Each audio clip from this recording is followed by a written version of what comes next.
నమస్తే అండి, నేను మీ ఆర్కేని ఆర్కే డైరీ ఫామ్.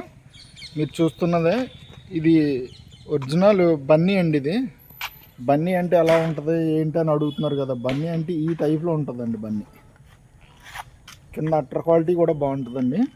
రొమ్ము నాడింగ్ కానీ కింద అట్టర్ క్వాలిటీ కానీ చాలా బాగుంటుంది అన్నమాట. చాలామంది డైరీలు తీస్తున్నారండి. డైరీలు పెట్టేటప్పుడే మీరు చూసుకోండి సార్. డైరీ ఏ విధంగా పెట్టాలో, ఏ విధంగా పెడితే బాగుంటుంది, ఒకవేళ మనం సక్సెస్ అవ్వగలమా అవ్వలేమా డైరీ పెడితే. ఇప్పుడు చాలామంది ఏదో పచ్చగడ్డి ఒక 2 ఎకరాలు కొన్నామండి, ఒరిగడ్డి 2 ఎకరాలు కొన్నాం, డైరీ పెడుతున్నాం, ఎలా ఉంటుంది సార్ ఏంటి అని అడుగుతున్నారు. ఎలా ఉంటుందండి, డైరీ పెడితే బాగానే ఉంటుంది, కానీ మీకు చేయడం రావాలి కదా. అందులో కనీసం మీకు మినిమం ఎక్స్పీరియన్స్ ఉండాలి కదా. ఎక్స్పీరియన్స్ లేని డైరీ పెట్టి ఏం చేస్తారండి. డైరీ పెట్టాలనుకుంటే కనుక కంపల్సరీగా ఫస్ట్ సంప్రదించండి. అంటే నేను ఏదో సీనియర్ని అని చెప్తలేదండి. నేను ఒక 20 సంవత్సరాల నుంచి చేస్తున్నాను ఈ డైరీ. నేను తీసుకొచ్చి కొని అమ్మడమేండి. ప్రతి గేదెని మంచిది ఎంచుకుంటానండి, క్వాలిటీ ఎంచుకుంటాను, తీసుకొచ్చి అమ్మేయడం వరకే నా పని. మిల్క్ తీసి అమ్మాలంటే అమ్మలేమండి. అది మాకు అంటే కొంచెం రేట్లు ఎక్కువ, అన్నీ ఎక్కువ అండి, కొంచెం ఇబ్బంది పడతాం మేము. అదే మీరు అనుకోండి, డైరీ పెట్టాలనుకో ఒక 80 రూపాయలకి అమ్మాలండి పాలు. ఒక 80 రూపాయలకి అమ్మగలిగితే కనుక మనం సక్సెస్ అవుతామండి.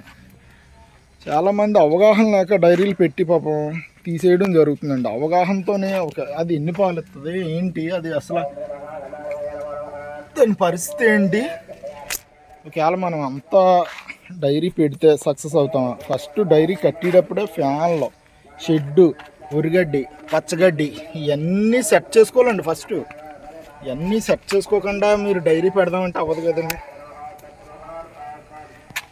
ఇవన్నీ సక్సెస్ తీసుకున్న తర్వాత డైరీ పెట్టాలండి. కిందనే ఇంకో ఈ అట్టర్ క్వాలిటీ ఉండాలండి. ఎప్పుడన్నా మీరు గేదెలను ఎంచుకునేటప్పుడు మట్టుకి కింద ఇంకో ఈ ఎడం ఉండాలి, రొమ్ము ఈ ఎడం ఉండి కింద బుడగరొమ్మలు వస్తాయండి. ఆ బుడగరొమ్ము వచ్చింది తీసుకోకండి ఎవరన్నా.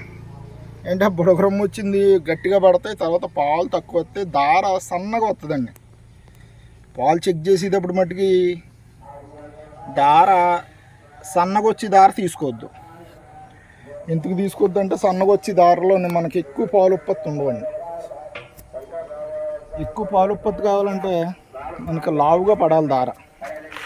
అలా పడి ఉంటేనే సక్సెస్ అవుతాయండి. ఇందులో ఇంకా మంచి చెప్తానండి, కాకపోతే ఇంక ఈ వీడియో చూడండి, కొంచెం లెంత్ ఎక్కువ అవుతుందని నేను